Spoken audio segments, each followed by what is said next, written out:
સુરતના તાપી નદી પર બનેલો બિયર કમ કોઝવે ખુલ્લો મૂકવામાં આવ્યો છે। 145 દિવસ બાદ વાહન વ્યવહાર માટે ખુલ્લો મુકાયો છે। કોઝવે ઉકાઈ ડેમમાંથી તાપી નદીમાં પાણી છોડાતા કોઝવે બંધ કરવામાં આવ્યો હતો।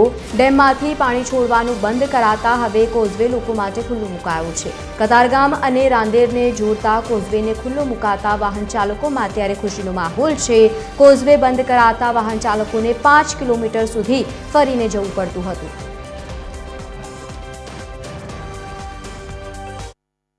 સુરતની તાપી નદી પર બનેલો વિયરકમ કોઝવે જે રાંદેર અને કતારગામને જોડતો છે।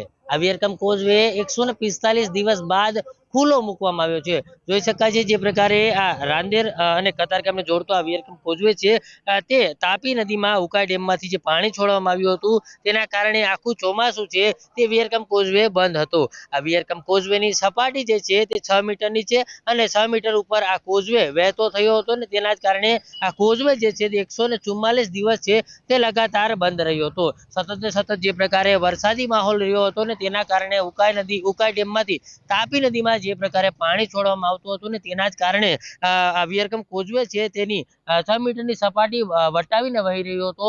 ત્યારે વિયરકમ કોઝવે છે તે 144 દિવસ બાદ આજે ફરીથી ખુલ્લો મૂકવામાં આવ્યો છે, જેના કારણે વાહન ચાલકો જે છે તેમને લાંબો 5 કિલોમીટરનો ધર્મનો ધક્કો નહીં ખાવો પડે અને સીધો જ હવે કતારગામ અને રાંદેરને જોડતો આ વિયરકમ કોઝવે ખુલ્લો થઈ જતા રાહદારીઓ અને વાહન ચાલકો જે છે તેમને ખૂબ જ આસાની થઈ ચૂકી છે। કારણ કે જે પ્રકારે આખા ચોમાસા દરમિયાન આ વિયરકમ કોઝવે બંધ હતો અને હવે ખુલ્લો મૂકવામાં આવતા તમામ રાહદારીઓ જે છે તે એમાં ખુશી જોવા મળી રહી છે। ખાસ કરીને લાંબુ ચક્કર નહીં કાપવું પડે અને તેનાથી જ અહીંયા આ શરૂ થઈ જતા ખૂબ જ રાહદારીઓ અને વાહન ચાલકો જે છે તેમને રાહત મળી છે।